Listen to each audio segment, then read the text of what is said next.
ગઈ કાલે આપણે પાચન તંત્રમાં મુખગુહાની રચના ભણ્યા અને મુખગુહામાં રહેલા દાંત, એના પ્રકાર, એની બાહ્ય રચના, એની આંતરિક રચના, દાંતના કાર્યો, આ બધો અભ્યાસ કર્યો. હવે લઈએ આપણે આજે મુખગુહામાં આવેલી બીજી એક રચના, હરખપદોળી રચના, એ છે જીભ. જીભનું તમે બંધારણ લ્યો તો સ્નાયુમય છે, સ્નાયુની બનેલી,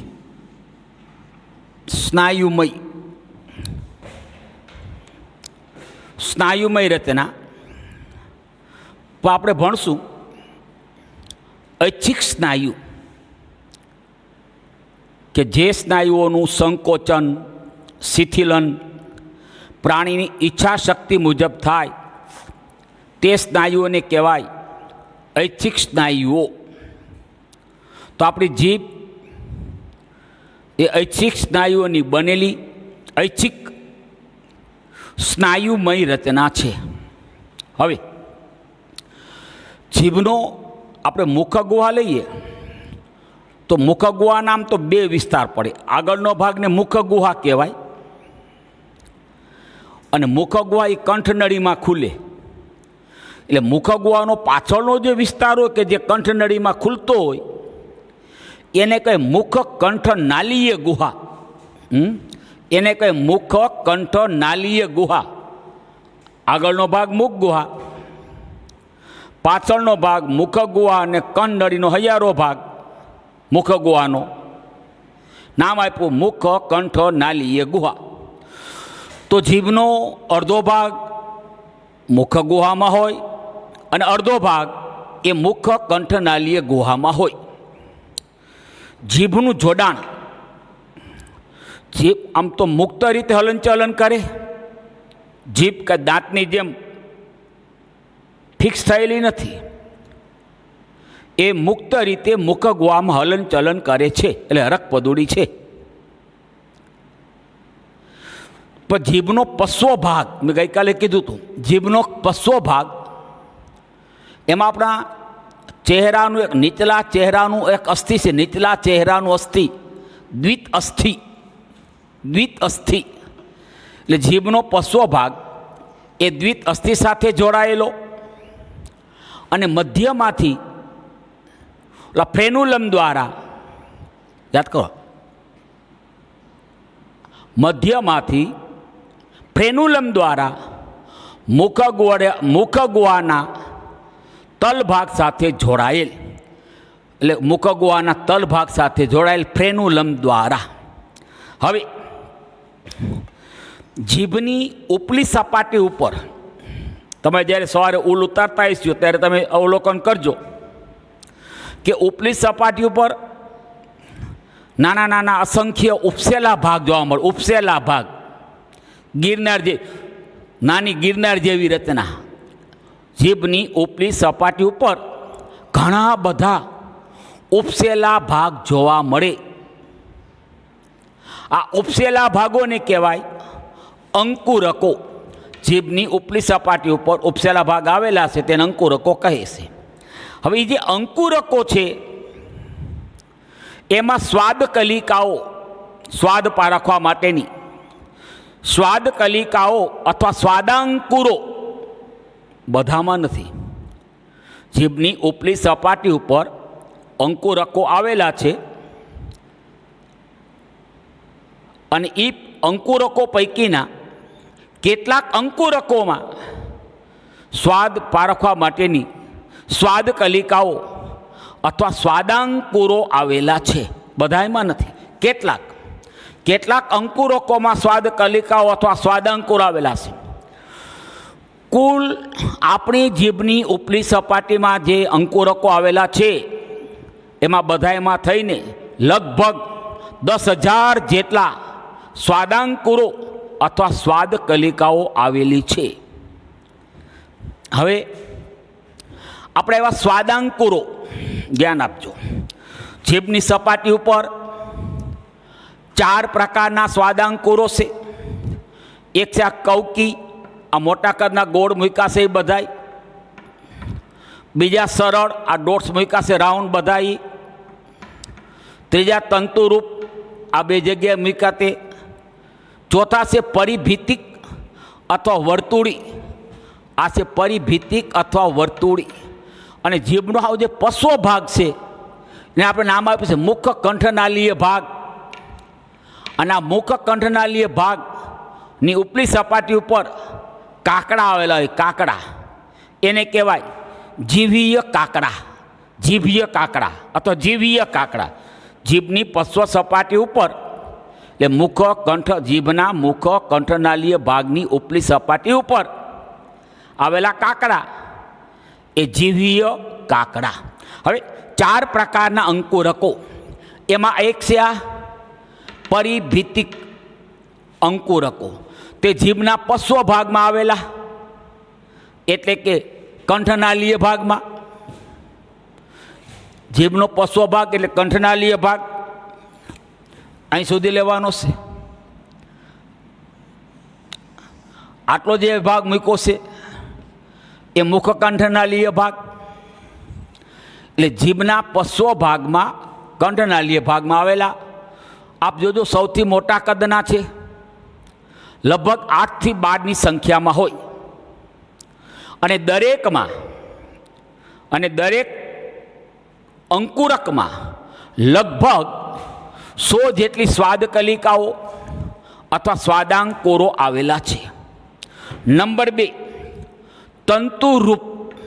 જોજો એ જીભના મધ્ય પાર્શ્વ, જો જીભનો મધ્ય પાર્શ્વ ભાગ આવી ગયો ને, આ જીભનો આ થયો મધ્યની 2 બાજુ માટે પાર્શ્વ ભાગ.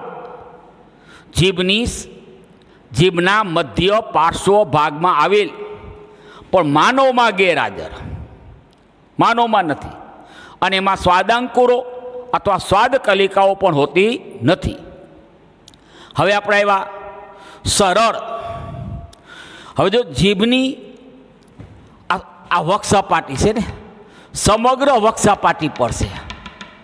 જીભની સમગ્ર વક્ષસપાટી ઉપર આવેલા સૌથી નાના કદના અને સૌથી વધુ સંખ્યામાં, જીભની સમગ્ર વક્ષસપાટી ઉપર આવેલા સૌથી વધારે પ્રમાણમાં જોવા મળે અને સૌથી નાના કદના શંકુ આકારના છે. શંકુ આકાર, આ પ્રકારના શંકુ આકારના છે. અને એમાં પણ સ્વાદાંકુરો કે સ્વાદ કલિકાઓ હોતી નથી. તો સરળ, જીભની સમગ્ર વક્ષસપાટી ઉપર આવેલા સૌથી નાના કદના, સૌથી વધુ સંખ્યામાં શંકુ આકારના, પણ એમાં સ્વાદાંકુરો કે સ્વાદ કલિકાઓ હોતી નથી. હું આવ્યો કવકી. આ પણ જીભની સમગ્ર, આપ જોજો આ કવકી જીભની સમગ્ર વક્ષસપાટી ઉપર આવેલા, પણ ટોચના ભાગે વધુ, એ મધ્યમ કદના છે. આપ જોજો આ નાના કદના, આ મધ્યમ કદના, આ મોટા કદના. સૌથી નાના કદના, મધ્યમ કદના, મોટા કદના છે. એટલે આ મધ્યમ કદના થયા. તે લાલ કે ગુલાબી રંગના છે. અને દરેક અંકુરકમાં લગભગ 5 જેટલી સ્વાદ કલિકાઓ કે સ્વાદાંકોરો આવેલા છે. હવે હું આવ્યો જીભનું કાર્ય. આમ તો ખોરાક ચાવવાની ક્રિયામાં મદદ કરે. આપણે ખોરાક લીધો, દાંત વડે ચવાય છે, પછી એ આપણે જેવો તેવો કોળિયો બન્યો હોય તો જીભ વડે કોળિયાની આપણે હેરફેર કરીએ છીએ, હેરાફેરી. આ બાજુ ચાવીને થોડીક આ બાજુ નાખવાનું, એ બાજુ ચાવીને આ બાજુ નાખવાનું. એટલે કોળિયો બનાવતો નથી, કારણ દાંત વડે ચવાય છે, પણ કોળિયો બનાવવાની ક્રિયામાં મદદ કરે છે. કોળિયો બનાવવાની ક્રિયામાં અને કોળિયાની હેરફેરમાં અને કોળિયો ગળવામાં. કારણ કે આપણે ખોરાક મૂકવામાં લીધો, દાંત વડે ચાવ્યો, એટલે યાંત્રિક પાચન થઈ ગયું, કોળિયો બની ગયો. પછી કોળિયાને જીભ ઉપર ચડાવવાનો, જીભ વડે ધક્કો મારવાનો. આથી ખોરાક એ મુખ ગુહામાંથી કંઠનળીમાં જાય, આમ જીભનું કાર્ય યાદ રાખજો. કોળીઓ બનાવવામાં, કોળિયાની હેરાફેરીમાં, કોળીઓ ગળવામાં મદદ કરે, સ્વાદ પારખવામાં, કારણ કે સ્વાદાંકુરો અથવા સ્વાદકલિકાઓ આવેલી છે, અને બોલવામાં મદદ, અને બોલવાનું કાર્ય. હવે મારે પ્રશ્ન લેવો છે, આપણે જીભની સપાટી ઉપર કુલ 4 સ્વાદ પારખવા માટેની, કુલ 4 પ્રકારના સ્વાદ પારખવા માટેની સ્વાદ કલિકાઓ અથવા સ્વાદાંકુરો આવેલા છે.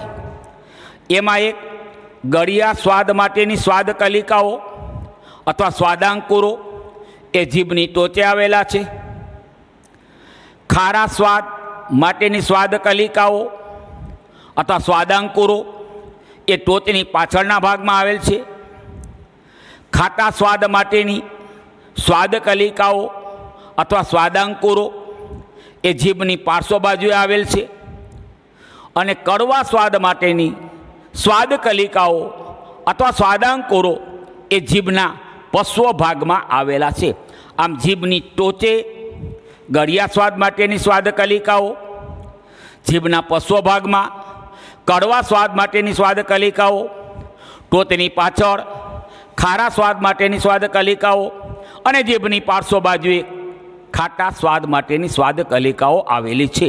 તો આટલી માહિતી તમારી બુકમાં તો ખાલી જીભ ઉપર અંકુરકો છે અને ફ્રેન્યુલમ દ્વારા મુગવાના તલભાગ સાથે જોડાયેલી છે.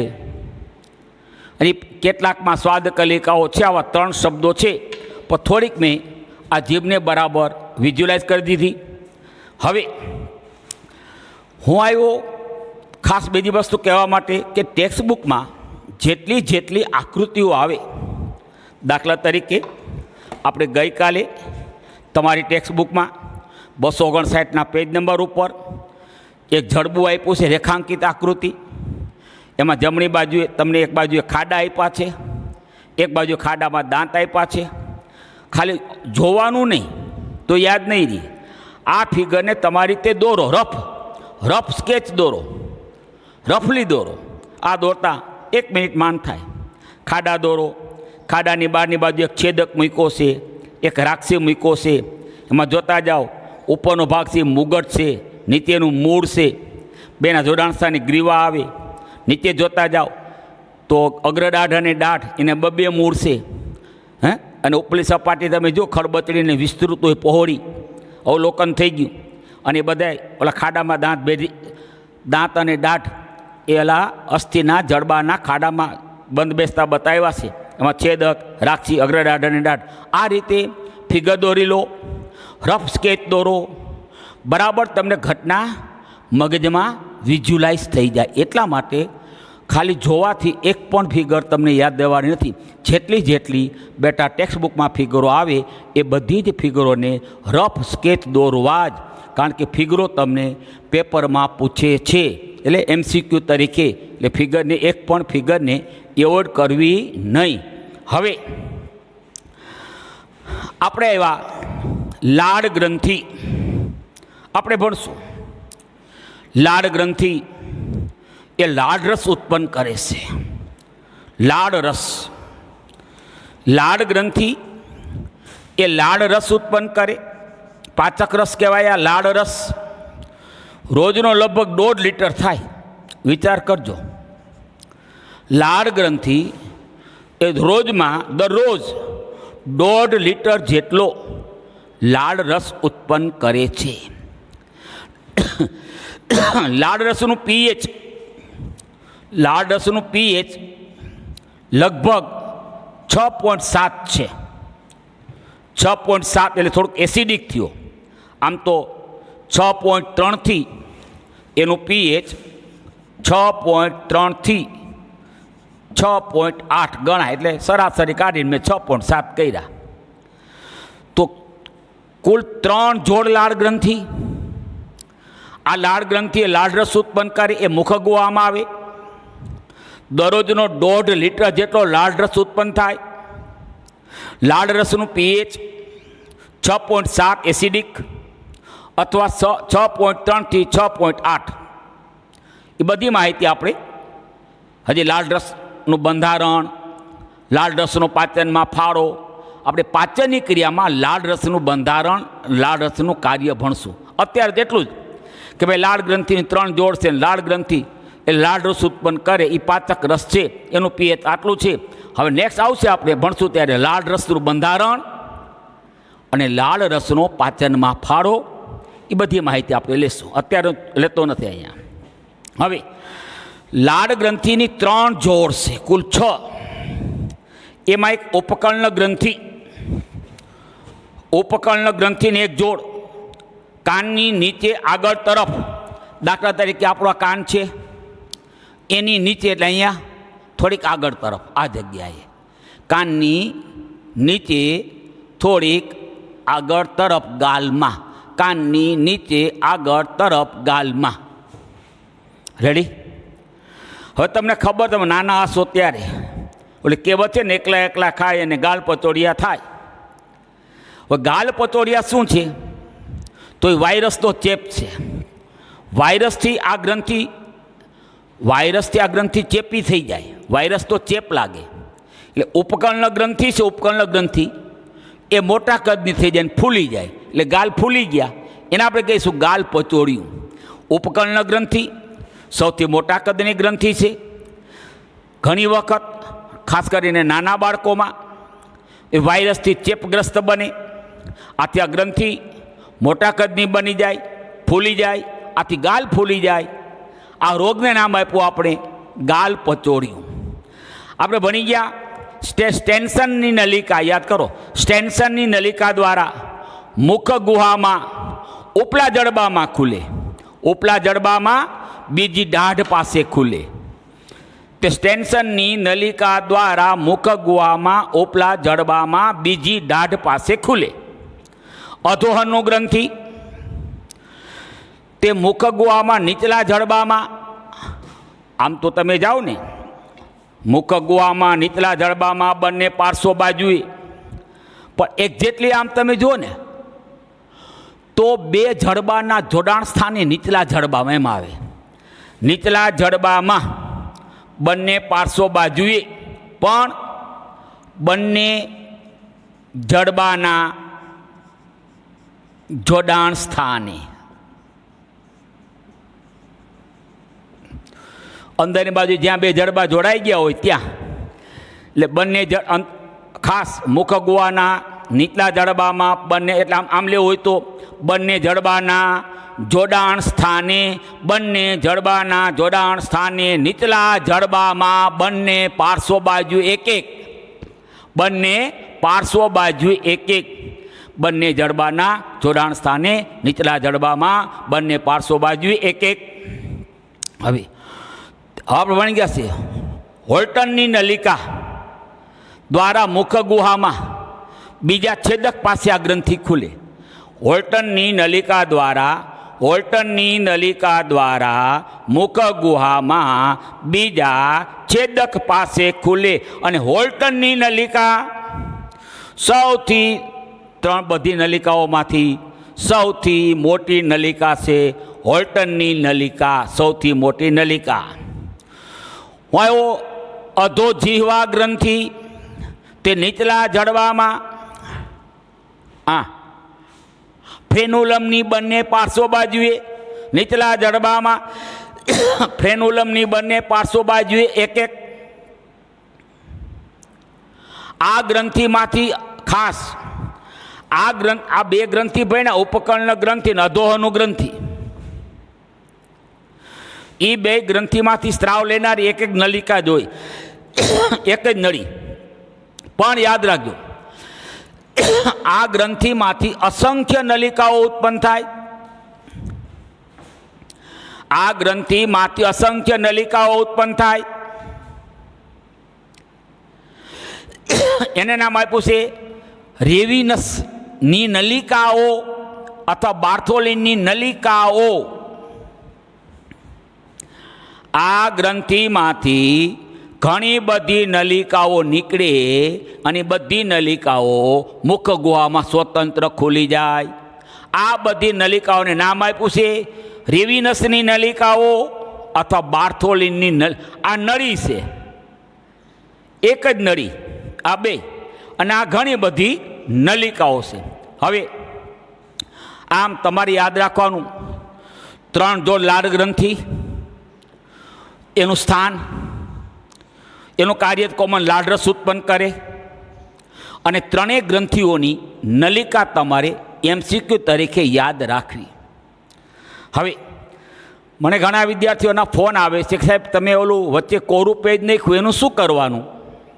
એ કોરા પેજમાં માત્ર પોઈન્ટ આઉટ કરવાનું, જે આ પેજનું લખાણેલું હોય એનું લખાણ આવતું હોય એને પોઈન્ટ આઉટ. દાખલા તમારે લીધું હોય આ ઉપકર્ણ ગ્રંથિ, તો સ્થાન અહીંયા, આ નલિકા, બસ પૂરું. અને ગાલપોચોડી, આ 3 શબ્દો આવી ગયા. અધોઅનુ ગ્રંથિ, આ એનું સ્થાન, આ એની નલિકા, આ અહીંયા ખુલે. ખાલી એના પોઈન્ટ લખી જવાના. સમજાઈ ગયું? બાકી તો બધાએ આ જે લેક્ચર તમને લઉં છું, આખું લેક્ચર તમારે ઉતારી નાખવાનું, પછી વાંચો, ટેક્સ્ટબુક વાંચો, કારણ ટેક્સ્ટબુક કરતાં વિશેષ આપું છું અને થોડુંક જરૂરી છે. NCERTનો બેટા નિયમ એવો છે કે તમારી બુકમાં હું એમ કહું કે લાળ ગ્રંથ આપણે અંકુરકો છે, શબ્દ અંકુરક છે, પણ તમારી બુકમાં અંકુરકના પ્રકાર નથી આપ્યા, અંકુરકોનું સ્થાન નથી આપ્યું. પણ NCERTનો નિયમ છે કે અંકુરક છે તો અંકુરકને લગતી થોડીક તૈયારી કરવાની, એમાંથી પ્રશ્ન પૂછાઈ શકે. એટલા માટે નીટને આધારે થોડુંક આપણે કરીએ, જેથી તમને પણ ભવિષ્યમાં મુશ્કેલી ન પડે. હવે અહીંયા આપણે મુખ ગુહાનો પ્રશ્ન પૂરો કર્યો, અને વધારામાં એક મેં લીધું લાળ ગ્રંથિ, મેં અહીં લઈ લીધી. ઓલી સહાયક પાત્ર ગ્રંથિઓમાં આવે ને, યાદ કરો, સહાયક પાત્ર ગ્રંથિઓ, લાળ ગ્રંથિ, યકૃત, સ્વાદુપિન, પણ મુખ ગુહામાં ખુલે છે એટલે મેં આ જગ્યા પર લાળ ગ્રંથિ લઈ લીધી. ને હવે આપણે માનવીનું પાચન તંત્રની આકૃતિ દોરશું, અને હવે એના દરેક ભાગનું વર્ણન કરશું. કંઠનળી, અન્નળી, જઠર, નાનું આંતરડું, મોટું આંતરડું, સહાયક પાચક ગ્રંથિ, યકૃત, સ્વાદુપિંડ, એનું વર્ણન કરશું. તો હવે હું પ્રશ્ન લઉં છું, પાચન તંત્રની આકૃતિ દોરી અને પાચન અંગોનું વર્ણન. લઈ આપણે પ્રશ્ન, માનવીનું પાચન તંત્ર. તમને સમજાવું, આટલો જે બ્લેક ભાગ છે આ ઉપલું જડબું છે, આ બ્લેક ભાગ મેં લીધું છે આ નીચલું જડબું, આ વચ્ચેનું પોલાણ, આ જે વચ્ચેનું પોલાણ છે આ પોલાણ એ મુખ ગુહા છે. મુખ ગુહા, અને એના તળિયામાં આ તમને મૂકે છે લાલ રંગની જીભ છે. જો એટલે આ ઉપલું જડબું, આ નીચલું જડબું, વચ્ચેનું પોલાણ, આ મુખ ગુહા. હવે જુઓ, બરાબર સાંભળજો, આ 2 રાઉન્ડ મૂક્યા છે, આ 2 છે બાહ્ય નાસિકા છિદ્રો. એની નીચે અહીંયા આવી ગયું મુખ દ્વાર, અને આ મુખ દ્વાર આ મુખ ગુહામાં ખુલે. આ 2 છે બાહ્ય નાસિકા છિદ્રો, આ નાસિકા કોટર છે 2, આ 2 નાસિકા કોટર. અને આ નાસિકા કોટર એ ક્યાં ખુલે છે? તો નાસિકા કોટર એ કંઠનળીમાં ખુલે. જો આ રહી, અહીં ધ્યાન આપો. દાખલા તરીકે આ 2 બાહ્ય નાસિકા છિદ્રો, આ 2 નાસિકા કોટરો એ પાછળની બાજુએ આ કંઠનળીમાં ખુલ્યા, એને નામ આપ્યું આપણે નાસિકા કંઠનળી. પછી આ મુખ ગુહા છે એ પણ કંઠનળીમાં ખુલી, તો નામ આપ્યું એને મુખ કંઠનળી. એટલે બરાબર ધ્યાન રાખજો, આપણા 2 નાસિકા કોટરો અને મુખ ગુહા એ પાછળની બાજુએ કંઠનળીમાં ખુલે. તમને સમજાવી છે. તો પછી આ જગ્યા પર મૂકી છે, અહીંયા કર્ણ આવી જાય, આ ઉપકર્ણ ગ્રંથિ યાદ હોય તો તેને સ્ટેન્શન નળી દ્વારા આ મુખ ગુહામાં ખુલી જાય. પછી નીચલા જડબામાં આ સૌથી નીચેની છે એ અધોહનુ ગ્રંથિ. જો આ અધોહનુ ગ્રંથિ એ હોર્સન નળી દ્વારા એ પણ મુખ ગુહામાં ખુલે. એની ઉપર આ જે મૂકી છે મેં એ છે અધો જીહવા ગ્રંથિ. યાદ કરો, લાળ ગ્રંથિ થઈને આ ઉપકર્ણ ગ્રંથિ, અધોહનુ ગ્રંથિ અને અધોજીહવા ગ્રંથિ. હવે તમને ખબર હોય તો અધોજીહવા ગ્રંથિ એ બાર્થોલિન અથવા રેવિનસ નલિકાઓ દ્વારા, નળી નહીં કહેવાનું, નલિકા અને નળી એટલે ઘણી બધી નલિકાઓ મળીને એક નળી બને એમ. એટલે ઓલી ઉપકર્ણ ગ્રંથિ એ સ્ટેન્સન નળી દ્વારા, અધોહનુ ગ્રંથિ એ હોર્સન નળી દ્વારા અને અધોજીહવા ગ્રંથિ એ બાર્થોલિન નલિકાઓ અથવા રેવિનસ નલિકાઓ દ્વારા મુખ ગુહામાં ખુલે છે. આ કંઠનળી પછી ભણશો આપણે અન્નળીમાં ખુલી.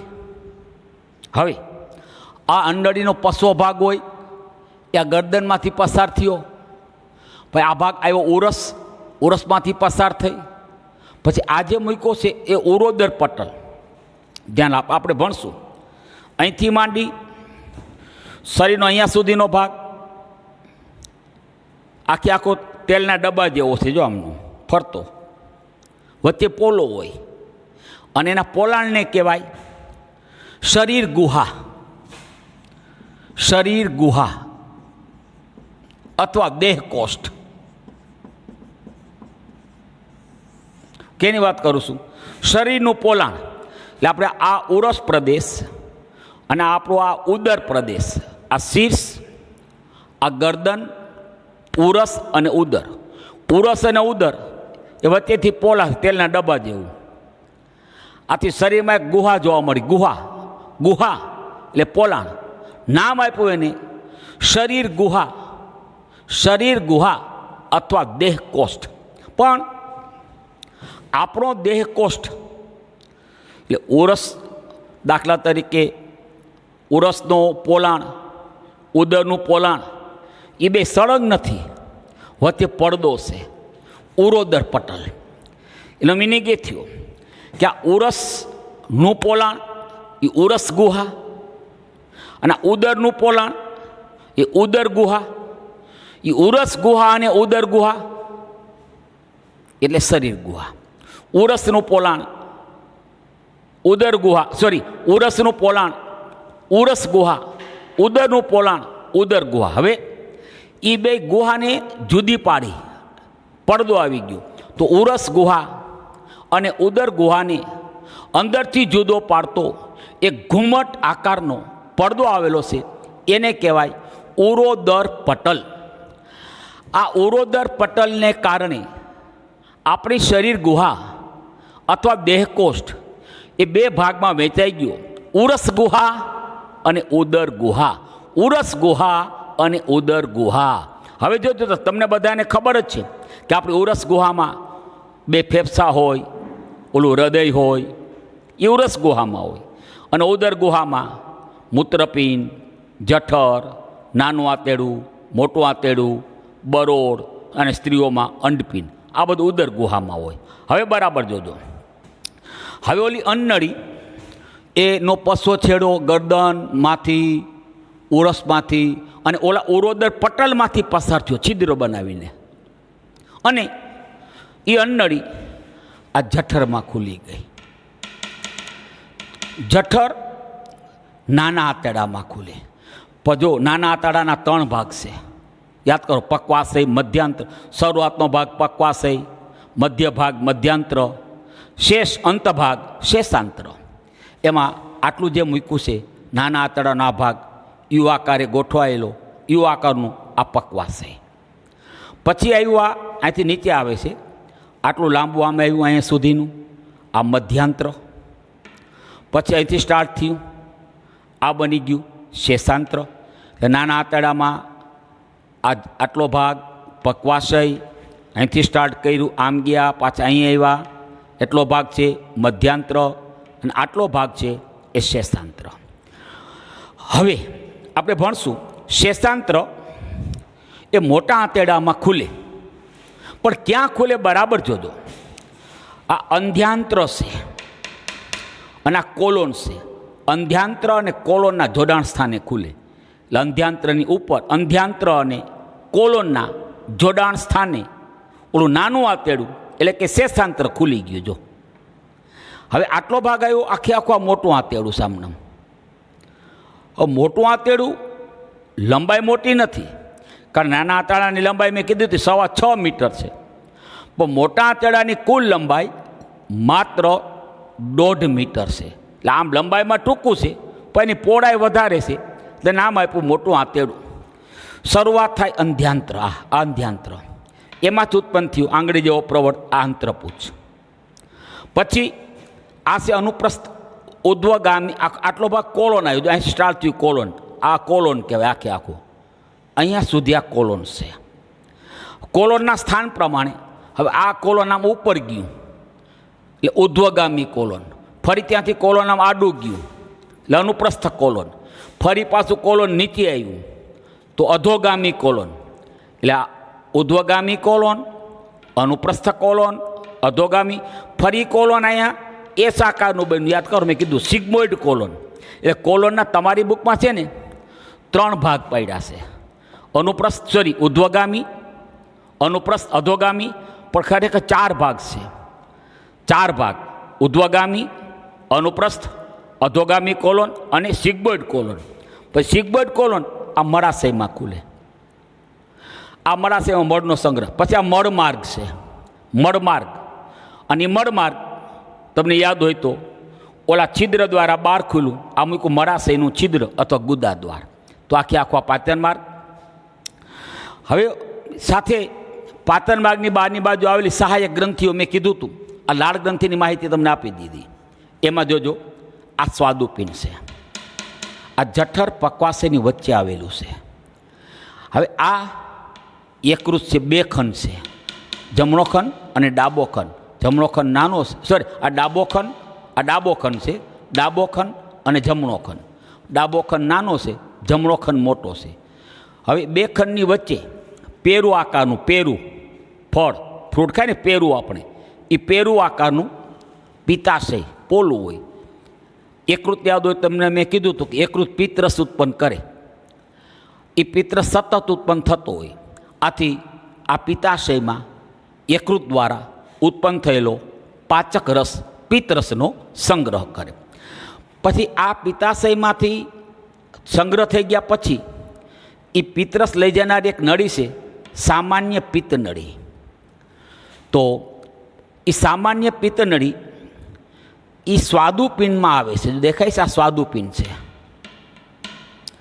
સ્વાદુપિંડ ઉત્પન્ન કરે સ્વાદુરસ. યાદ કરો, સ્વાદુપિંડ ઉત્પન્ન કરે સ્વાદુરસ નામનો પાચક રસ. અને આ સ્વાદુરસનું વહન કોણ કરે? તો એટલે સ્વાદુપિંડ નલિકા વચ્ચે હોય.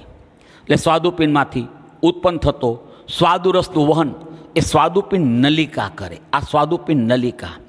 હવે યાદ હોય તો પિત્તાશયમાંથી પિત્તરસ લઈ જતી ઓલી સામાન્ય પિત્તનળી હતી, એ સામાન્ય પિત્તનળી ઓલી સ્વાદુપિંડ, જો સ્વાદુપિંડમાં ગઈ, દેખાય છે આ સ્વાદુપિંડમાં આવી, અને સ્વાદુપિંડમાં આવી અને ક્યાં ખુલી ગઈ? ઓલી સ્વાદુપિંડ નલિકામાં ખુલી ગઈ. એટલે કે હવે હું એમ કહી શકીશ કે ભાઈ આ સ્વાદુપિંડ નલિકા અને આ સામાન્ય પિત્તનળી એ બે જોડાઈ ગયા, અને આજે બની ગઈ આટલી આ છે એકૃત સ્વાદુપિંડ નલિકા. એકૃત સ્વાદુપિંડ નલિકા. મારે હવે એ કહેવાનું છે કે એકૃત સ્વાદુપિંડ, જો સામાન્ય પિત્તનળી છે એ માત્ર પિત્તરસનું વહન કરશે, પાચક રસ, અને સ્વાદુપિંડ નલિકા છે એ માત્ર સ્વાદુરસનું વહન કરશે.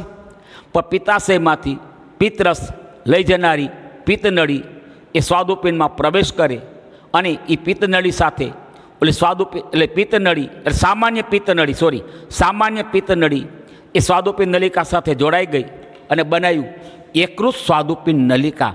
અને આ એકૃત સ્વાદુપિંડ નલિકા આ પક્વાશયમાં છિદ્ર દ્વારા ખુલી જાય.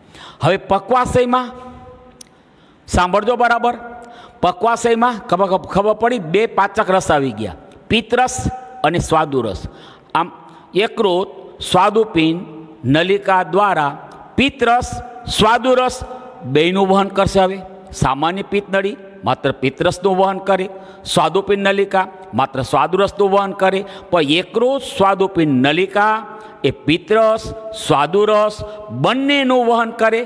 આમ પિત્તરસ અને સ્વાદુરસ એ એકૃત સ્વાદુપિંડ નલિકા દ્વારા પક્વાશયમાં ઠલવાય.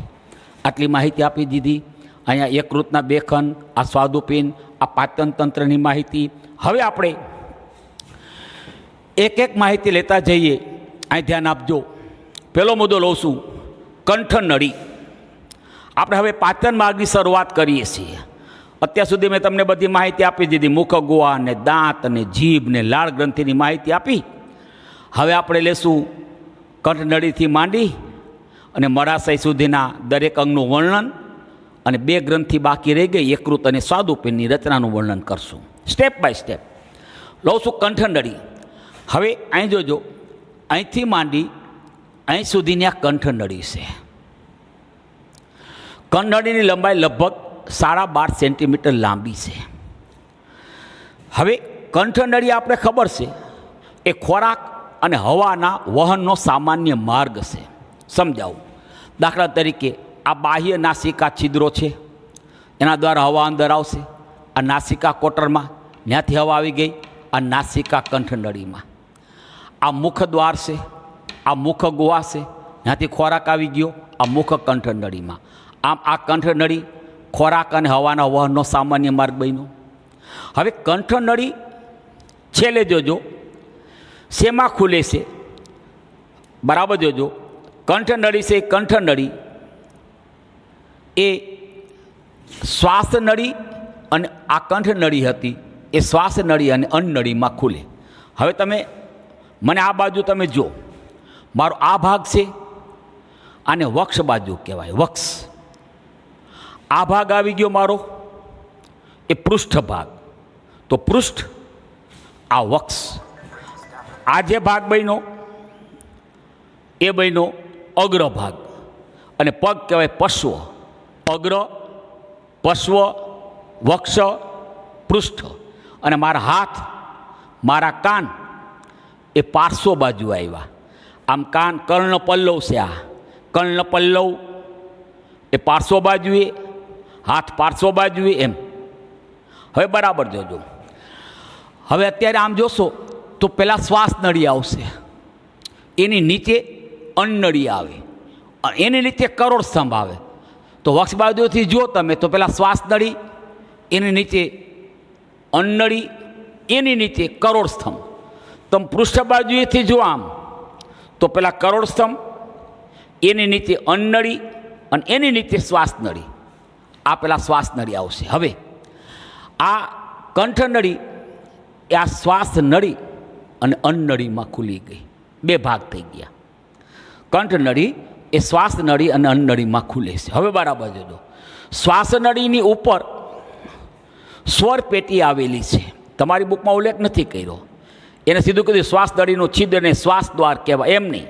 શ્વાસ નળીની સૌથી ઉપરની બાજુએ સ્વર પેટી આવેલી છે, અને સ્વર પેટીમાં એક છિદ્ર હોય. આ જે સ્વર પેટી છે ને એમાં છિદ્ર આવેલું છે, એને શ્વાસ દ્વાર કહેવાય. હવે અહીંયા સુધી તો ખોરાક, આ બાજુથી હવા આવી નાસિકા કોટરમાંથી, અહીંથી ખોરાક આવ્યો, તો હવા અને ખોરાકના વહનો સામાન્ય માર્ગ થયો. પણ એ ખોરાક હશે એ અન્નનળીમાં જ જશે, અને હવા હશે એ શ્વાસ નળીમાં આવશે. પણ સમજાવું કેવી રીતે. જ્યારે ખોરાક ગળો ત્યારે શ્વાસ નળીની ઉપરની બાજુએ સ્વર પેટી હોય. એ સ્વર પેટીનું છિદ્ર છે શ્વાસ દ્વાર, ગ્લોટિસ શ્વાસ દ્વાર. હવે શ્વાસ દ્વાર બંધ થવું જોઈએ ખોરાક ગળતી વખતે. જ્યારે ખોરાક આપણે ગળીએ છીએ ત્યારે સ્વર પેટીનું શ્વાસ દ્વાર બંધ થવું જોઈએ, તો ઓલો ખોરાક છે એ ખોરાક શ્વાસ નળીમાં એ શ્વાસ નળીમાં દાખલ થતો અટકે. હવે બંધ કોણ કરે? તો ઘાટી ઢાંકણ, એપિગ્લોટિસ, ઘાટી ઢાંકણ. એક આપણે ભણશું, બધું છે આપણા અભ્યાસક્રમમાં. એક કાસ્થીની બનેલી, આપણા શરીરમાં અસ્થિ અને કાસ્થિ, કંકાલ પેશી બધું આવશે. કંકાલ પેશી જે આપણું કંકાલ તંત્ર બનાવે, 2 પ્રકારની છે, અસ્થિ અને કાસ્થિ. થોડોક આઈડિયા આપી દો. કાસ્થિ નરમ હોય, દાખલા તરીકે કાનની બૂટ છે એ કાસ્થિની બની, આ કર્ણપલ્લવ કાસ્થિનો બન્યો, આ નાકનું ટેરું કાસ્થિનું બન્યું, એ નરમ છે. આપણા હાથ પગના અસ્થિ, આ બધા અસ્થિ બરડ હોય, સખત હોય. તો કંકાલ પેશી એટલે કંકાલ તંત્રનું નિર્માણ કરતી પ્રાણી પેશી 2 પ્રકારની, કાસ્થિ અને અસ્થિ. કાસ્થિ નરમ હોય અસ્થિ સખત અને મજબૂત હોય, આટલો ફેર. હવે ખોરાક ગળતી વખતે આ સ્વર પેટીનું ઓલું શ્વાસ દ્વાર ઘાટી ઢાંકણ વડે બંધ થઈ જાય. ઘાટી ઢાંકણ એ કાચનું બનેલું છે, પર્ણના આકારનું છે.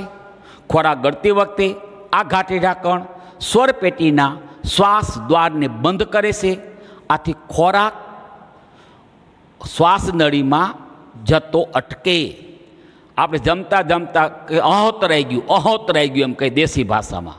અહોતરાઈ જવું એટલે એ ખોરાકના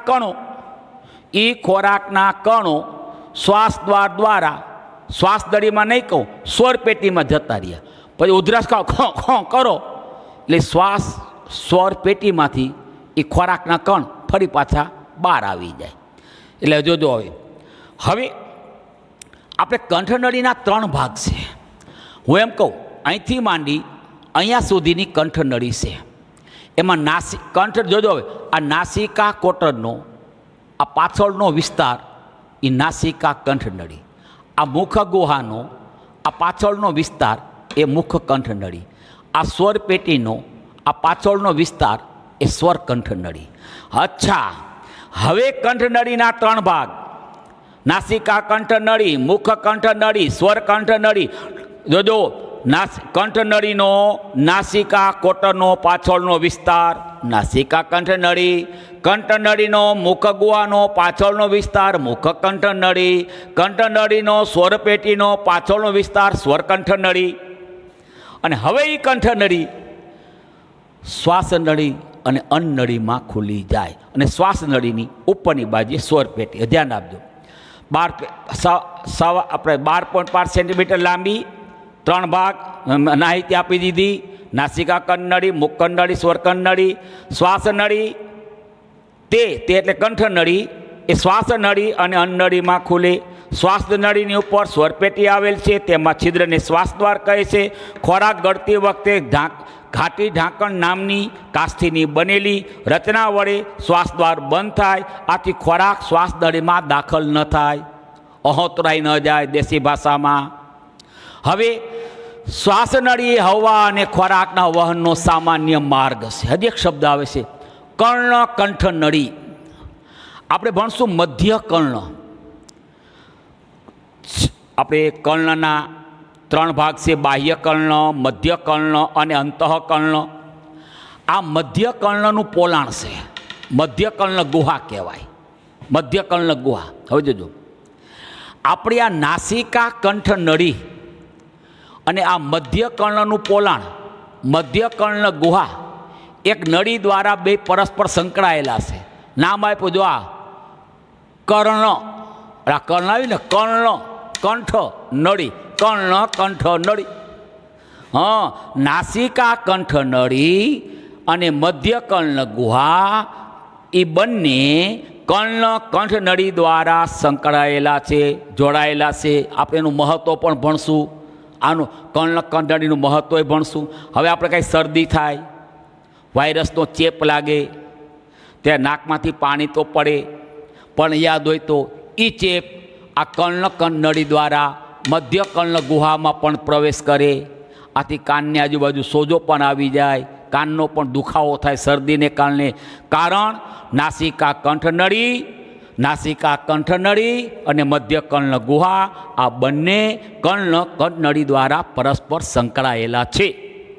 આ માહિતી આપી દીધી. હવે જો યાદ કરો, મુખ છે એ મુખ ગુહામાં ખુલે. આપણે મુખ ગુહાની રચના લીધી. મુખ ગુહા છે કંઠનળીમાં ખુલે. કંઠનળીનો પ્રશ્ન પૂરો કર્યો. હવે આવ્યો અન્નનળી. અન્નનળી થોડુંક સમજાવું. આપણે પાચન માર્ગ,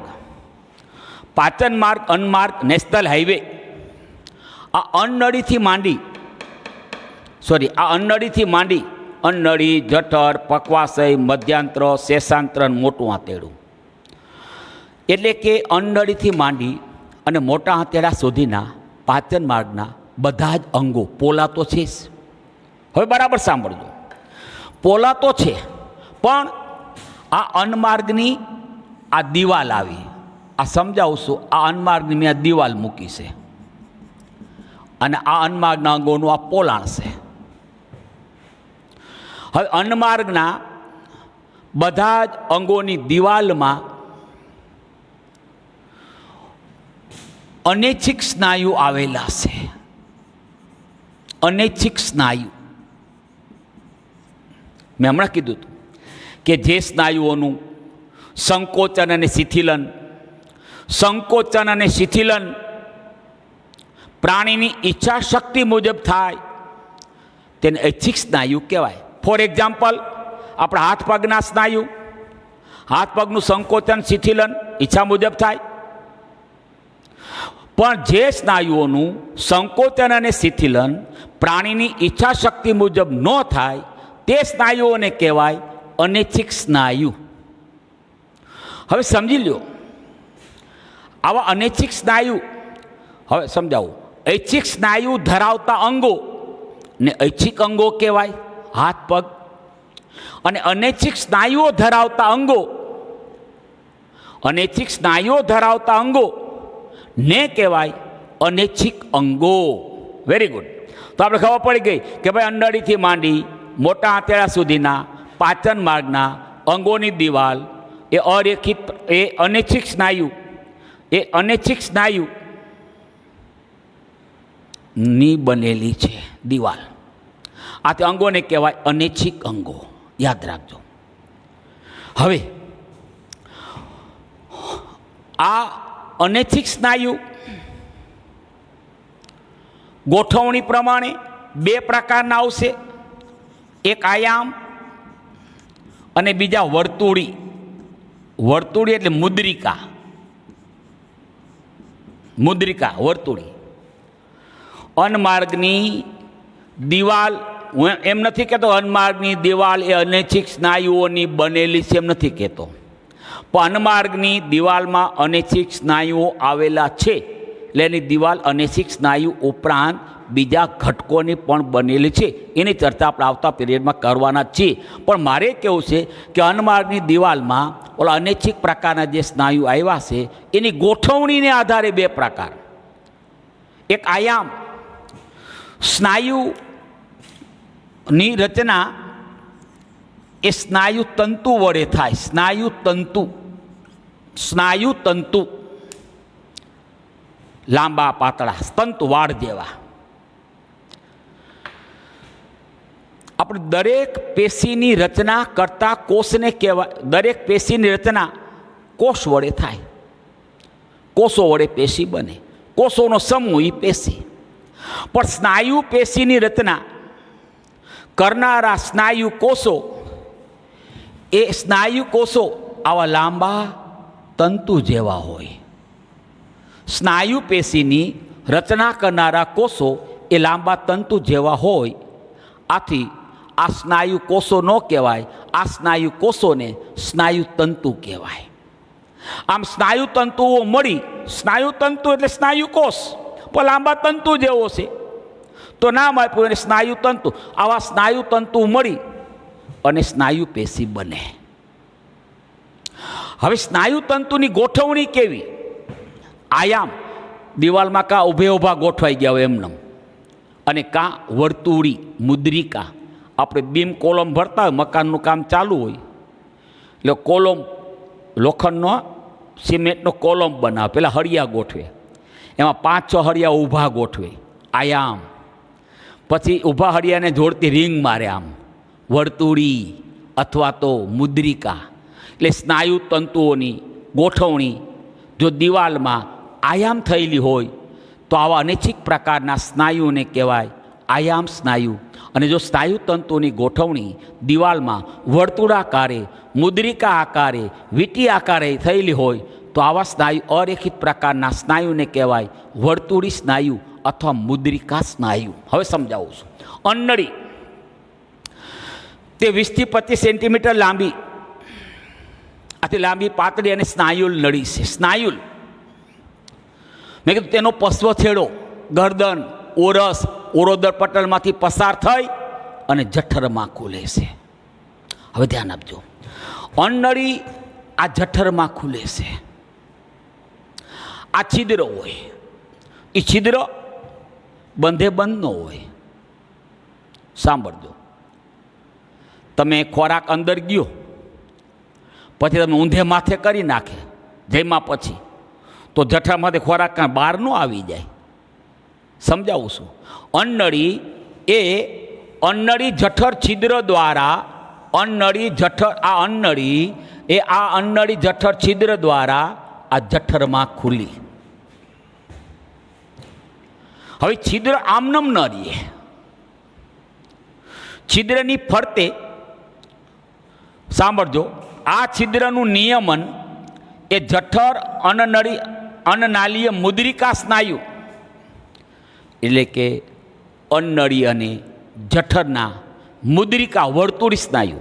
દાખલા તરીકે વર્તુળી સ્નાયુ હોય, આમ સંકોચાઈ ગયા એટલે છિદ્ર થઈ ગયું બંધ, આમ શિથિલન થઈ જાય એટલે છિદ્ર ખુલી જાય. એટલે કે અન્નળી એ જઠરમાં ખુલે, પણ કોના દ્વારા? અન્નળી જઠર છિદ્ર દ્વારા ખુલે. અને આ છિદ્ર એ જઠર અન્નનાલીય મુદ્રિકા સ્નાયુ વડે નિયંત્રિત છે. એટલે તમે ટૂંકમાં વાલ્વ બન્યો. આજે મેં લખ્યું છે વાલ્વ કહેવાય. અન્નળી જઠર અન્નનાલીય મુદ્રિકા સ્નાયુ અથવા વાલ્વ. ખોરાક તમે ગ્રહણ કર્યો એટલે એ મુદ્રિકા સ્નાયુ પર દબાણ આવ્યું, આમ ઉપર દબાણ આવે એટલે છિદ્ર ખુલી ગયું, ફરી પાછું છિદ્ર બંધ થઈ જાય. એટલે અન્નળી એ અન્નળી જઠર છિદ્ર દ્વારા જઠરમાં ખુલે.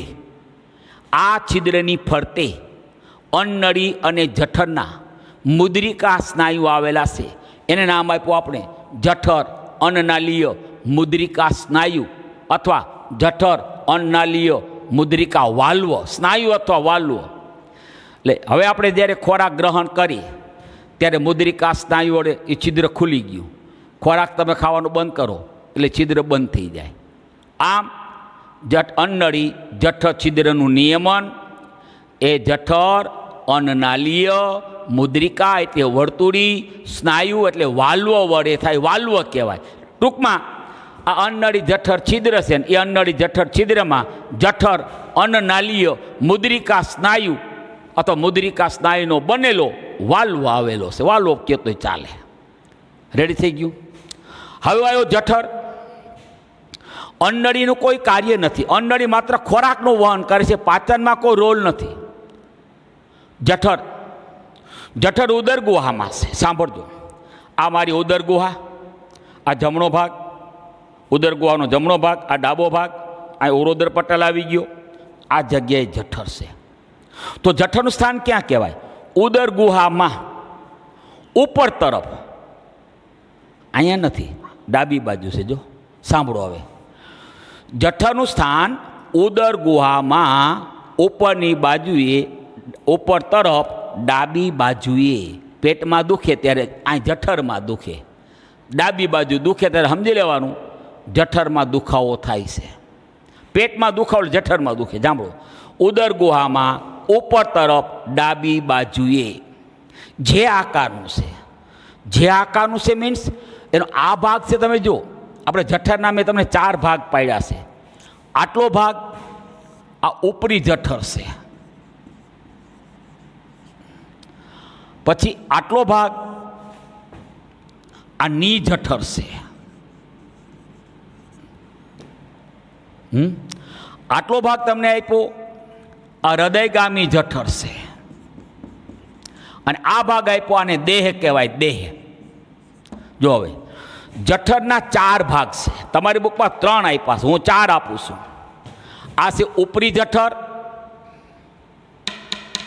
આ ની જઠર, આ હૃદયગામી જઠર, અને આને કહેવાય દેહ.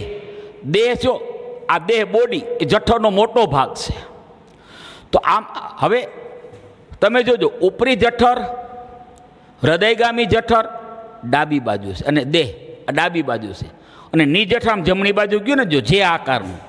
આ જે આકાર એટલા માટે આ ભાગ જમણી બાજુ આવ્યો. આખું વસ્તુ જો, આ ઉપરી જઠર, હૃદયગામી જઠર અને દેહ એ ડાબી બાજુ હોય, અને ની જઠર જો આમ વળી ગયું પાછું જમણી બાજુ આવ્યું. આમ આમ થઈ આમ આવ્યું, ડાબી જમણી. એટલે ની જઠર થોડુંક જમણી બાજુ આવી ગયું. એ જે આકારનો શબ્દ બન્યો. તો જઠર ઉદર ગુહામાં ઉપરની બાજુ ઉપર તરફ ડાબી બાજુ આવેલું છે, જે આકારની કોથળી છે. તેના 4 ભાગ છે.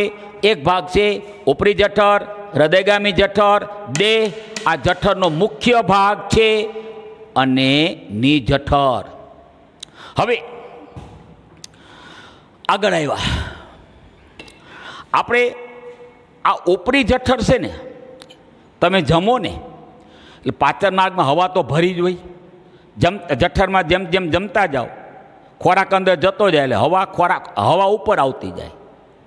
તો આનો મિનિંગ એ થયો, જેમાં પછી આ ઉપરનો ભાગ ઉપરી જઠર એમાં હવા ભરેલી હોય, પણ ઓડકારો આવે એટલું તમે જમો. ઓડકારો આવ્યો એટલે તમે એટલું ખાધું કે જ્યાં ઉપરી જઠરમાં જ્યાં હવા ભરેલી હતી ત્યાં ખોરાક ભરાઈ ગયો એટલે હવા બહાર આવી ગઈ. એને આપણે ઓડકારો કહીએ છીએ. એટલે ઓડકારો આવે એટલું જમવું નહીં, કારણ કે ઉપરી જઠરનો ભાગ ખાલી રાખવો જોઈએ, ને હવા હોય. એટલે ઉપરી જઠરમાં હવા હોય. 4 ભાગ થઈ ગયા. હવે જઠર એ ની જઠર પક્વાશય છિદ્ર દ્વારા પક્વાશયમાં ખુલે. આર્યું આ ની જઠર છે, અહીંથી આ પક્વાશય આવી ગયું, અહીંયા છિદ્ર હશે.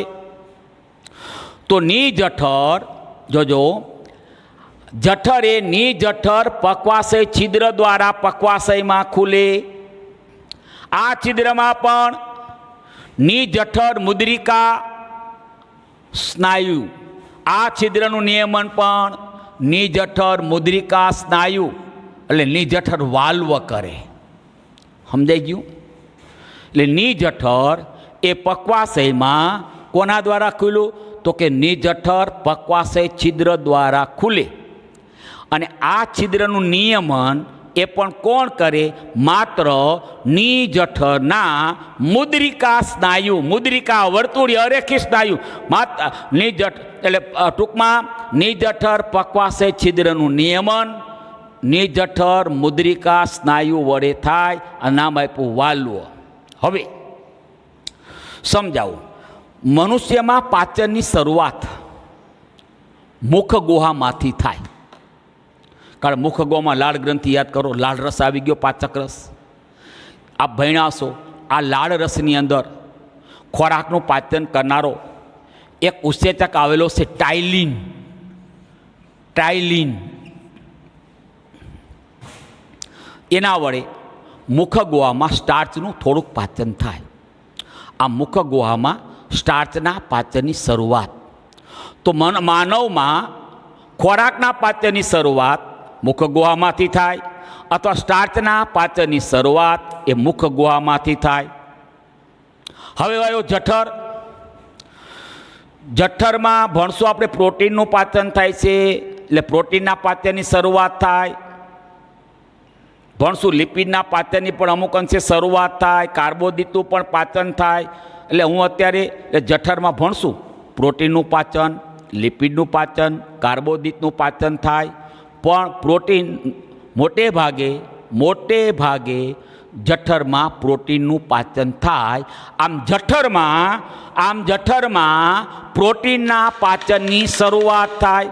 સ્ટાર્ચના પાચનની શરૂઆત મુખ ગુહામાંથી થઈ, એટલે કાર્બોદિતના પાચનની શરૂઆત મુખ ગુહામાંથી થઈ, અને પ્રોટીનના પાચનની શરૂઆત જઠરમાંથી થાય. યાદ કરો, પેલા જઠરમાં ખોરાક જાય, ખોરાક બરાબર સંગ્રહ પામે. જઠરનું જો પોલાણ મોટું છે, જો પોલાણ વધુ છે, અને જઠરની દિવાલ પણ જાડી હોય. કારણ કે તમે જેમ જેમ જમતા જાઓ કોળીઓ ગળતા જાઓ એટલે જઠરમાં સંગ્રહ થાય. જઠરમાં ખોરાકનો સંગ્રહ થાય. આથી જઠરનું પોલાણ મોટું છે. એ ખોરાક સંગ્રહ થતો જાય એ જઠરની દિવાલ ફાટી ન જાય, એટલા માટે જઠરની દિવાલ જાડી છે. એટલે કે જઠરની દિવાલમાં ઓલા અનૈચ્છિક સ્નાયુઓનું પ્રમાણ વધારે છે. એટલું યાદ રાખવાનું. દિવાલ જાડી એટલે અનૈચ્છિક સ્નાયુઓ વધુ, ખોરાકનો સંગ્રહ, પ્રોટીનના પાચનની શરૂઆત, હંગામી સંગ્રહ, કાયમી સંગ્રહ નહીં, હંગામી સંગ્રહ.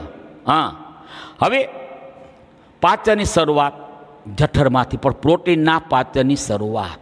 બીજું મેં કીધું જઠરમાં ખોરાક જાય, સંગ્રહ થાય, એની દિવાલ જાડી છે, ઓલા અનૈચ્છિક પ્રકારના સ્નાયુનું પ્રમાણ પણ વધારે છે, એનું સંકોચન શિથિલન થાય, આ ક્રિયાને પરિસંકોચન કહેવાય. એટલે જઠરની દિવાલના સ્નાયુઓનું સતત પરિસંકોચન થવાને કારણે ઓલો જઠરમાં ખોરાક બરાબર વલોવાય.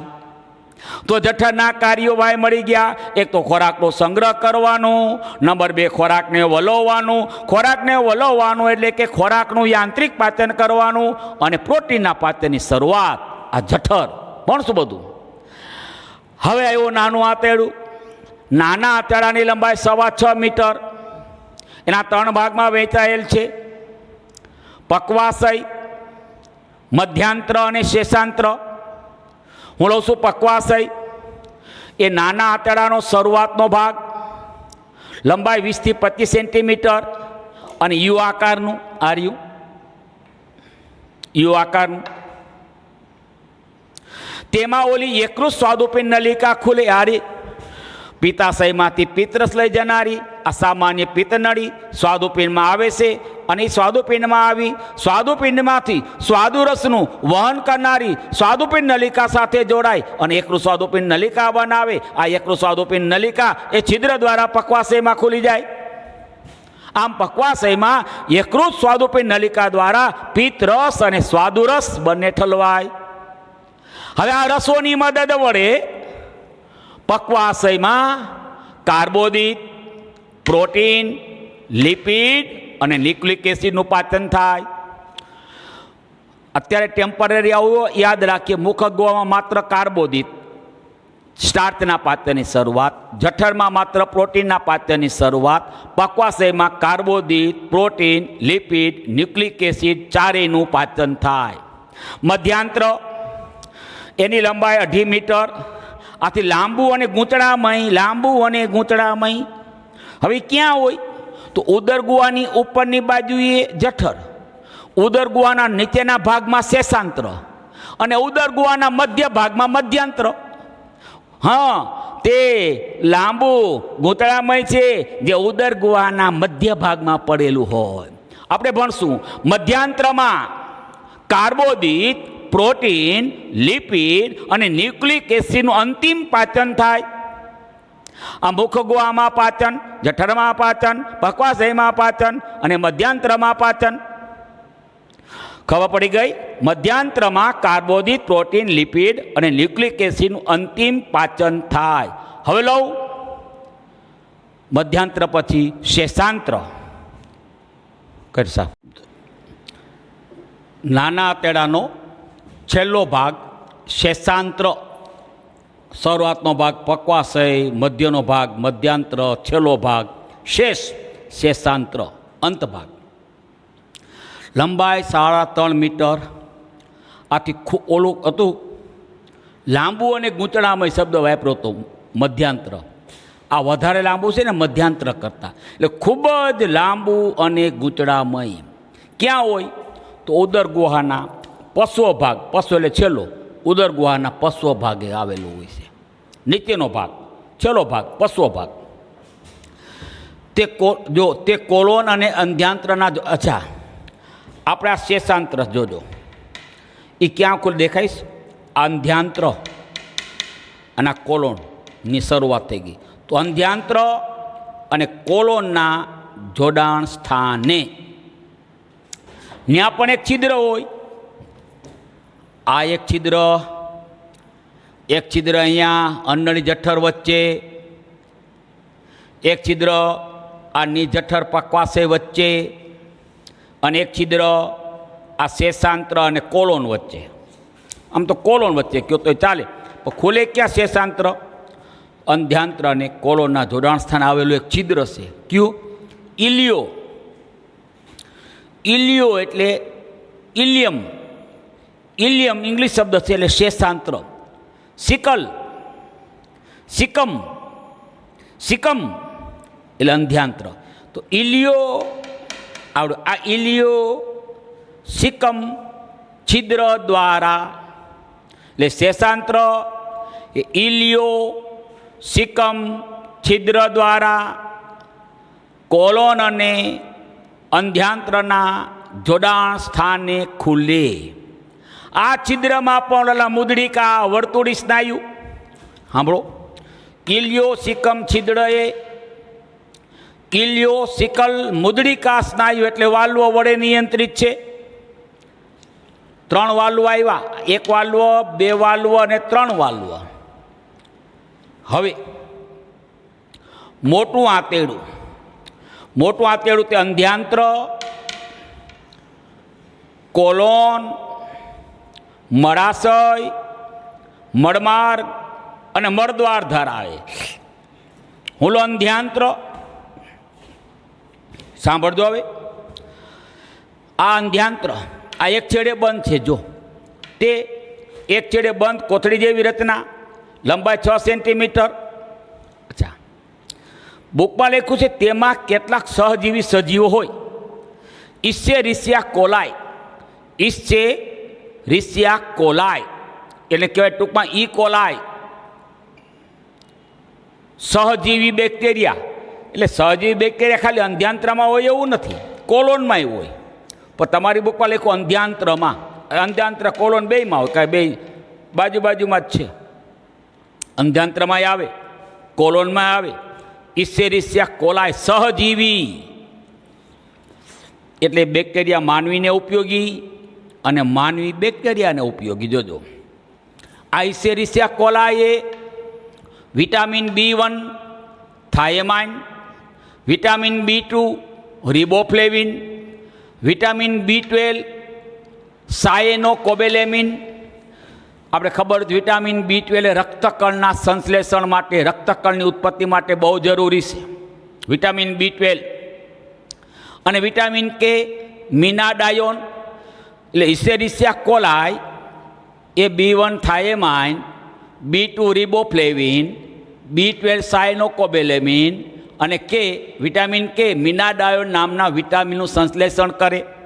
આપણે વિટામિન આપ્યા, એના બદલામાં માનવીએ શું આપ્યું? આશ્રય અને પોષણ, સહજીવન. આમ તો આ પ્રકારને કહેવાય સહજીવન. એક પ્રકાર આપણે ભણી ગયા છે પરસ્પરતા.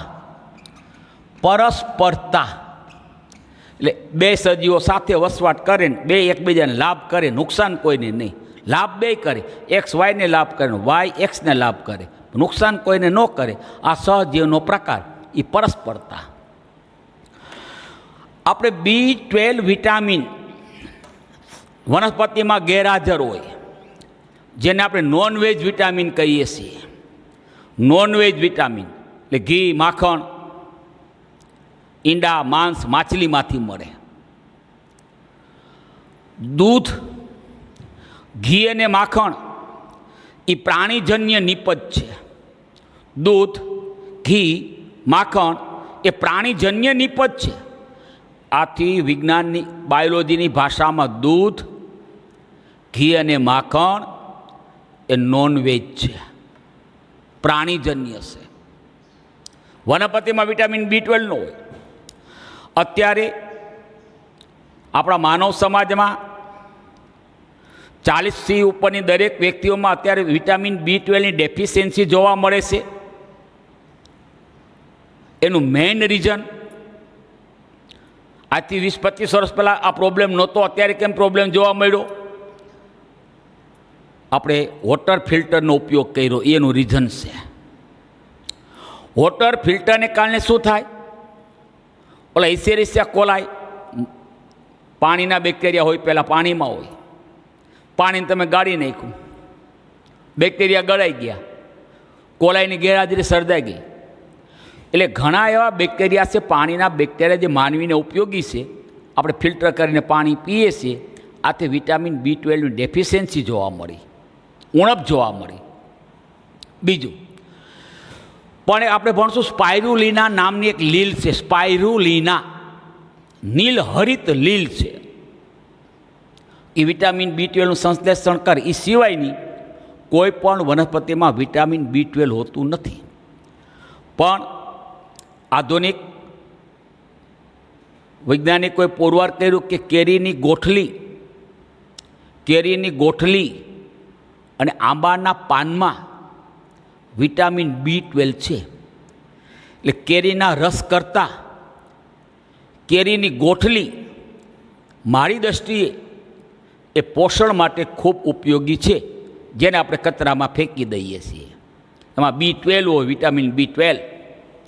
હવે યાદ રાખજો, વિટામિન A1 અને વિટામિન B17 આ બંને એન્ટી કેન્સર વિટામિન કેન્સરની સારવારમાં અપાય છે. વિટામિન E એ એન્ટીઓક્સિડન્ટ, એન્ટીબાયોટિક નહીં, એન્ટીઓક્સિડન્ટ વિટામિન્સ છે.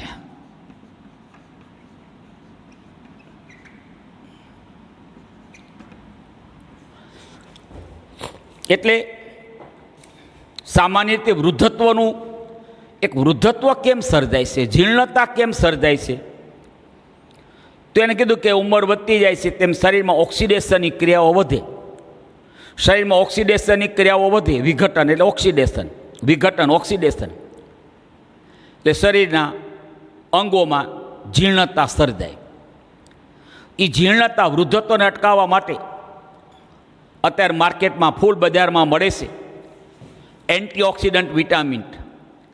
એમાં વિટામિન E એ ખૂબ જ સક્ષમ એન્ટીઓક્સિડન્ટ વિટામિન છે, જે શરીરમાં ઉંમર વધવાની સાથે શરીરમાં ચાલતી ઓક્સિડેશનની ક્રિયાઓને મંદ પાડે, આથી શરીરમાં જીર્ણતા, વૃદ્ધત્વને અટકાવે છે.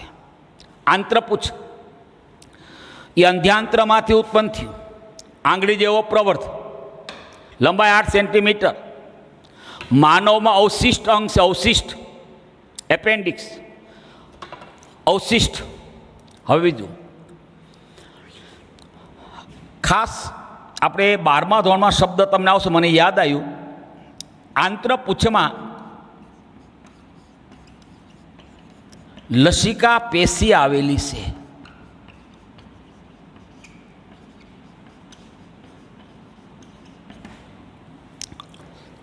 લસિકા પેશી આંત્રપુચ્છમાં આવેલી છે, પણ સામાન્ય રીતે માનવમાં અંધ્યાંત્ર અને આંત્રપુચ્છ વિકસિત નથી હોતા. પણ સસલા જેવા વનસ્પતિહારી પ્રાણીઓમાં આંત્રપુચ્છ અને અંધ્યાંત્ર એ બંને વિકસિત હોય છે. અને એમાં ખાસ કરીને સસલામાં માહિતી આપું તો સસલામાં અંધ્યાંત્ર અને આંત્રપુચ્છની અંદર સહજીવી બેક્ટેરિયા, એમાં સહજીવી બેક્ટેરિયા આવેલા છે. એનું નામ છે ક્લોસ્ટ્રીડિયમ. ક્લોસ્ટ્રીડિયમ નામના સહજીવી બેક્ટેરિયા. હવે આ સસલા સેલ્યુલોઝ ખાય, વનસ્પતિ, અને આ બેક્ટેરિયા ઓલા સેલ્યુલોઝનું પાચન કરનાર ઉત્સેચક સેલ્યુલોઝનું પાચન કરનારો ઉત્સેચક સેલ્યુલેજ, એટલે સહજીવી બેક્ટેરિયા ક્લોસ્ટ્રીડિયમ એ સેલ્યુલોઝનું પાચન કરનાર ઉત્સેચક સેલ્યુલેજ ઉત્પન્ન કરે. એની મદદ વડે સસલાએ ગ્રહણ કરેલ સેલ્યુલોઝનું પાચન થાય. પાચન સસલું ખાય અને પાચન કરે સહજીવી બેક્ટેરિયા, અને એના બદલામાં આ સસલાએ બેક્ટેરિયાને પોષણ આપ્યું, આશ્રય આપ્યો. આ પણ એક પરસ્પરતાનું ઉદાહરણ છે. આંત્રપુચ્છમાં લસિકા પેશી આવેલી છે. સામાન્ય રીતે આપણે કહીએ એપેન્ડિક્સ થયું, એપેન્ડિક્સ છે. એપેન્ડિક્સ તો હોય જ, થયું નથી, હોય જ. એ આંત્રપુચ્છ એપેન્ડિક્સ છે જ, પણ એમાં ઇન્ફેક્શન થયું એમ કહે છે. સમજાવું. સામાન્ય રીતે આંત્રપુચ્છમાં લસિકા પેશી આવેલી છે, અને અત્યારે બહુ ડિટેલમાં જાતો નથી, પ્રતિકારકતા, ઇમ્યુનિટી માટેનો પ્રશ્ન છે આ. અને આ આંત્રપેશી એ શરીરમાં પ્રવેશ કરેલા, આંત્રપુચ્છમાં પ્રવેશ કરેલા, અન્નમાર્ગમાં પ્રવેશ કરેલા રોગકારકોનો નાશ કરે છે. રોગકારકોનો નાશ કરે છે. હવે રોગકારકોનું પ્રમાણ વધે, રોગકારકોનું પ્રમાણ વધે રોગકારકોનું પ્રમાણ વધે એટલે આંત્રપૂછમાં સોજો આવે. સોજો આવ્યો એનો મિનિંગ એ થયો કે શરીરમાં ઇન્ફેક્શન થયું છે. આટલી માહિતી, શરીરમાં ઇન્ફેક્શન થયું એ માહિતી આંત્રપૂછ પૂરી પાડે. એટલે આંત્રપૂછમાં લસિકા પેશી આવેલી છે જે સૂક્ષ્મજીવોનો નાશ કરે છે. ત્યાં પૂરતું રાખો. કોલોન, અંધ્યાંત્ર કોલોનમાં ખુલે. કોલોનના 4 ભાગ ભણી ગયા. ઉદ્ધવગામી એટલે અંધ્યાંત્ર કોલોનમાં ખુલ્યું. ઉદ્ધવગામી કોલોન, અનુપ્રસ્થ કોલોન, અધોગામી કોલોન, સિગ્મોઇડ કોલોન. કોલોનમાં આવી જોઈએ નાની નાની કોથળી જેવી, આ કોથળી જેવી રચના આવેલી છે. કોલોનમાં નાની નાની કોથળી જેવી રચના ધરાવે છે. તેને હોસ્ટ્રા કહે છે, જે ઘણી હોય. કોલોન એ પાણી, ક્ષાર, ભણશું આપણે એનું કાર્ય. પાણી, ક્ષાર, કેટલીક દવાનું શોષણ કરે.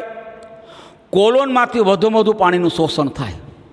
કોલોન શરીરમાં વધુમાં વધુ પાણીનું શોષણ કોલોન મોટું આંતરડું કરે. અને કોલોન એ શ્લેષ્મનો સ્ત્રાવ કરે, જેથી જો મળ ઘટ બની ગયું હોય તો એ મળાશયની દિવાલ સાથે ઘર્ષણ ન થવા દે. એટલે કોલોન એ શ્લેષ્મનો પણ સ્ત્રાવ કરે. કોલોન એ મળાશયમાં ખુલે. મળાશય એ મળમાર્ગમાં ખુલે. અને મળમાર્ગ એ મળ દ્વારા બહાર ખુલે. મેં કીધું સામાન્ય રીતે કોલોનમાં શું આવે? ન પચેલો ખોરાક, ન પચેલો ખોરાક આવ્યો, ન પચી શકે તેવો ખોરાક આવ્યો, ન પચેલો ન પચી શકે તેવો ખોરાક આવ્યો, પાચન થઈ ગયું હોય પણ શોષણ ન થઈ શક્યું હોય એવો ખોરાક આવ્યો, જેને કહેવાય છે મળ. શરૂઆતમાં મળ એ પ્રવાહી સ્વરૂપે હોય છે. શરૂઆતમાં મળ એ પ્રવાહી સ્વરૂપ હોય છે. અને પ્રવાહી સ્વરૂપ મળમાંથી એ કોલોનની દિવાલ એ પાણીનું શોષણ કરી લે. આથી મળ છે મળ ઘટ બને. શરૂઆતનું મળ ન પચેલો ખોરાક, ન પચી શકે તેવો ખોરાક, પાચન થયું હોય પણ અભિશોષણ ન થાય એવો ખોરાક એટલે મળ. પ્રવાહી સ્વરૂપ હોય શરૂઆતમાં, પણ મળાશયની દિવાલ એ પ્રવાહી સ્વરૂપ મળમાંથી પાણીનું શોષણ કરી લે. મળ છે ઘટ સ્વરૂપનો બને, એનો ત્યાગ મળદળ દ્વારા થાય. આ માહિતી તમને મેં પાચન માર્ગની આપી. પછી આપણે લેશું હવે આના પછીનો પ્રશ્ન યકૃત અને સ્વાદુપિંડ એ પછી.